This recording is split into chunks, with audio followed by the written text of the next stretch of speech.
Hi, welcome back to Yehusha's Glory. We're in chapter 61 of Jasher, or Jasher in the Sefer. I'm going to start now. It's on page 422, chapter 61 in Jasher. And it came to pass at that time, Pharaoh, king of Mitzrayim, commanded all his people to make for him a strong palace in Mitzrayim. And he also commanded the sons of Jacob to assist the Mitzrayim in the building. And the Mitzrayim made a beautiful and elegant palace for a royal habitation, and he dwelt therein, and he renewed his government, and he reigned securely. And Zebulun, the son of Yankov, died in that year. That is the 72nd year of the going down of Israel to Mitzrayim. And Zebulun died 114 years old, and he was put into a coffin and given into the hands of his children. And in the 75th year died his brother Shimon. He was 120 years old at his death, and he also was put into a coffin and given into the hands of his children. And Sefo, the son of Eliphaz, the son of Esau, captain of the host, to Angeas, king of Dinhaba, was still daily enticing Angeas to prepare for battle, to fight with the sons of Jacob in Mitzrayim. And Angeas was unwilling to do this thing, for his servants had related to him all the might of the sons of Jacob. All the might of them, and what they had done unto them in their battle with the children of Esau. And Sefo was in those days daily enticing Angeas to fight with the sons of Jacob in those days. And after some time, Angeas hearkened to the words of Sefo and consented to him to fight with the sons of Jacob in Mitzrayim. And Angeas got all his people in order, a people numerous as the sand which is upon the seashore. And he formed his resolution to go to Mitzrayim to battle. And amongst the servants of Angeas was a youth, 15 years old, Bilam, the son of Beor was his name. And the youth was very wise and understood the art of witchcraft. And Angeas said unto Bilam, Conjure for us, I pray you, with the witchcraft, that we may know who will prevail in this battle to which we are now proceeding. And Bilam ordered that they should bring him wax, and he made thereof the likeness of chariots and horsemen representing the army of Angeas and the army of Mitzrayim.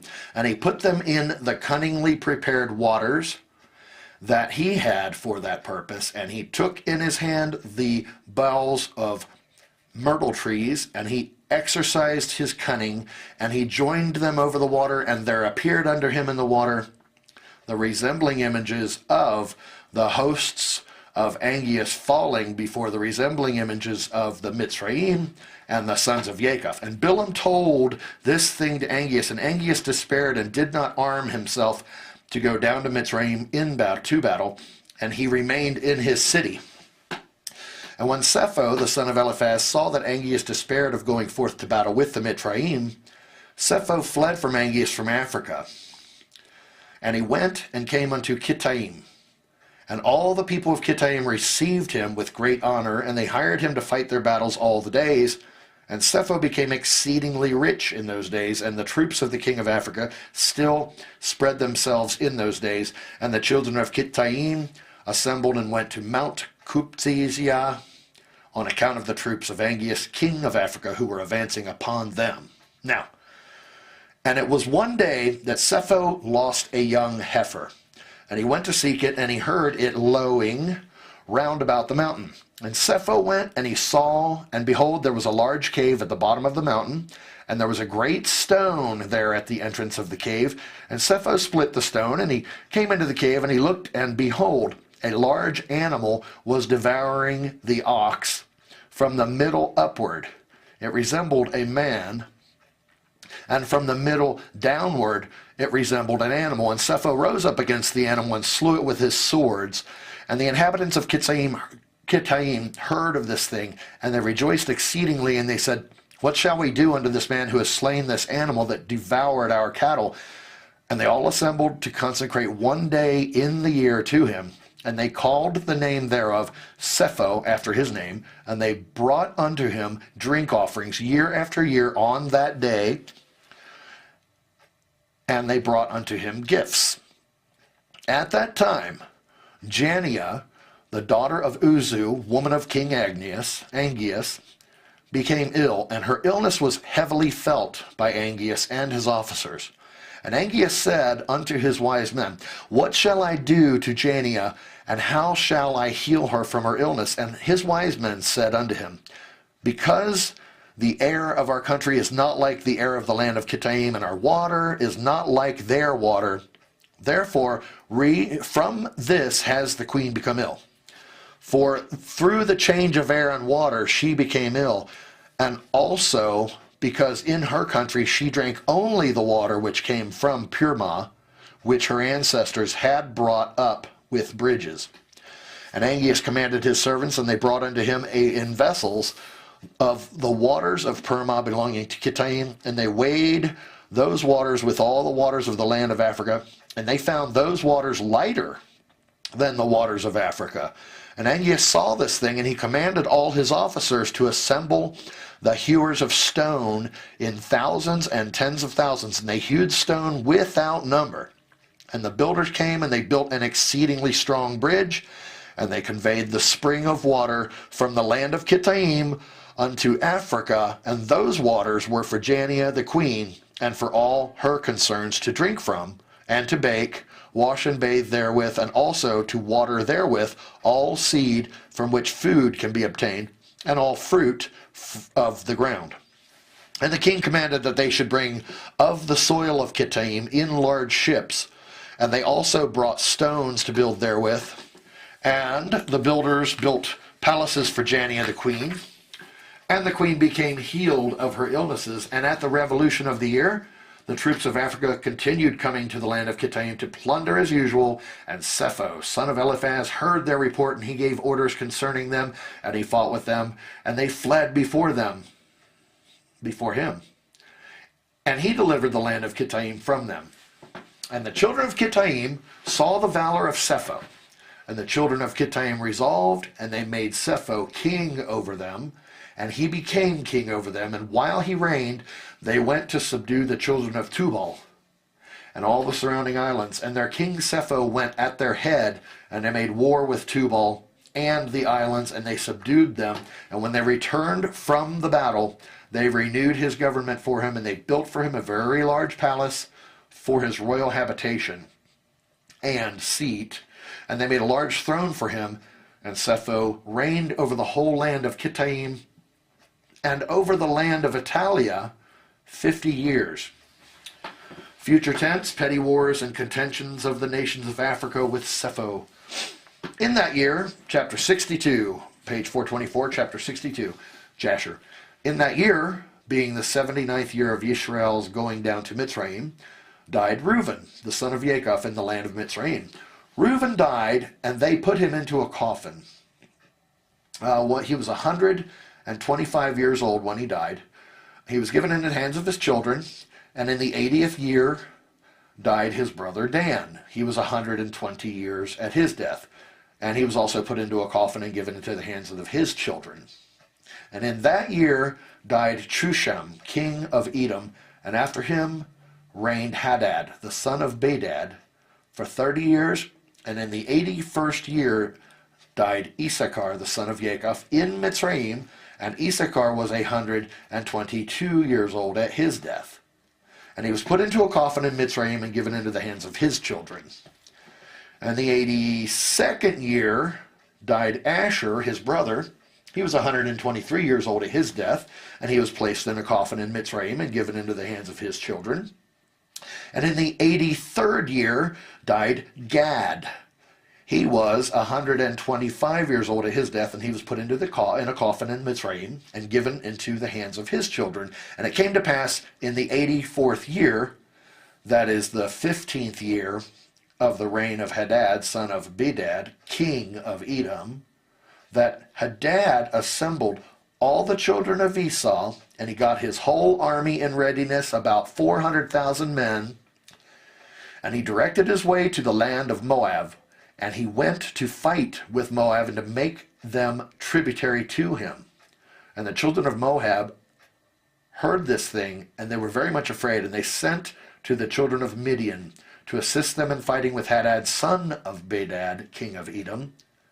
And Haddad came unto the land of Moab, and Moab and the children of Midian went out to meet him, and they placed themselves in battle array against him in the field of Moab.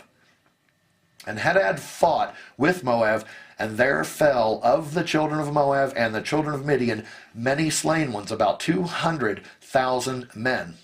And the battle was very severe upon Moab, and when the children of Moab saw that the battle was sore upon them, they weakened their hands and turned their backs, and left the children of Midian to carry on the battle. And the children of Midian knew not the intentions of Moab, but they strengthened themselves in battle and fought with Haddad and all his host, and all Midian fell before him. And Haddad smote all Midian with a heavy smiting, and he slew them with the edge of a sword.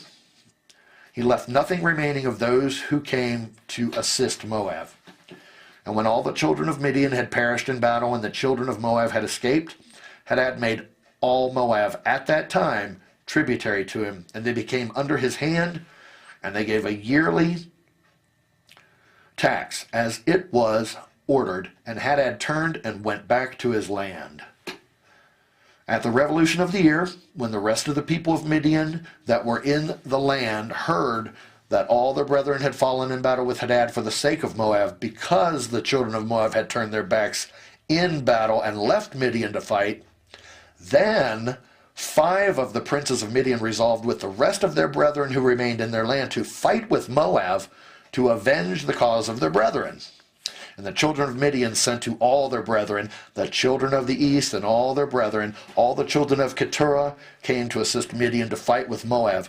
And the children of Moab heard this thing, and they were greatly afraid that all the children of the east had assembled together against them for battle. And they, the children of Moab, sent a memorial to the land of Edom, to Haddad the son of Bedad, saying, Come now unto us and assist us, and we will smite Midian, for they all assembled together, and have come against us with all their brethren, the children of the east, to battle, to avenge the cause of Midian that fell in battle. And Haddad, son of Bedad, king of Edom, went forth with his whole army, and went to the land of Moab to fight with Midian. And Midian and the children of the east fought with Moab in the field of Moab, and the battle was very fierce between them. And Haddad smote all the children of Midian and the children of the east with the edge of the sword. And Haddad at that time delivered Moab from the hand of Midian. And those that remained of Midian and of the children of the east fled before Haddad and his army. And Haddad pursued them to their land and smote them with a very heavy slaughter. And the slain fell in the road. And Haddad delivered Moab from the hand of Midian, for all the children of Midian had fallen by the edge of the sword. And Haddad turned and went back to his land. And from that day forth, the children of Midian hated the children of Moab, because they had fallen in battle for their sake. And there was a great and mighty enmity between them all the days. And all that were found of Midian in the road of the land of Moab perished by the sword of Moab, and all that were found of Moab in the road of the land of Midian perished by the sword of Midian. Thus did Midian unto Moab, and Moab unto Midian for many days. And it came to pass at that time that Yehusha, the son of Jacob, died in Mitzrayim, in the 86th year of Jacob's going down to Mitzrayim. And Yehusha was 129 years old at his death. And they embalmed him and put him into a coffin, and he was given into the hands of his children. And in the 89th year died Naphtali. He was 132 years old, and he was put into a coffin and given into the hands of his children. And it came to pass in the 91st year of Israel, going down to Mitzrayim, that is in the 30th year of the reign of Sefo, the son of Eliphaz, the son of Esau, over the children of Kittaim. The children of Africa came upon the children of Kittaim to plunder them as usual, but they had not come upon them for these 13 years, and they came to them in that year, and Sefo, the son of Eliphaz, went out to them with some of his men and smote them desperately. And the troops of Africa fled from before Sefo, and the slain fell before him. And Sefo and his men pursued them, going on and smiting them until they were near unto Africa. And Angeas, king of Africa, heard the thing which Sefo had done, and it vexed him exceedingly, and Angeas was afraid of Sefo all the days. We're going to have more future tense, more petty wars and contentions of the nation of Africa with Sefo. So we got a lot more war coming up. This is about how much we got left in the book here. Looks like 425 to 468-ish, something like that. So we got about 40 more pages, roughly. So we're going to get through that here shortly. I want to pray. Thank you very much for being here. Father, look out for all of us. We ask in Yehusha's name. Protect us. We love you so much. Amen. Hey, see you next time on Yehusha's Glory.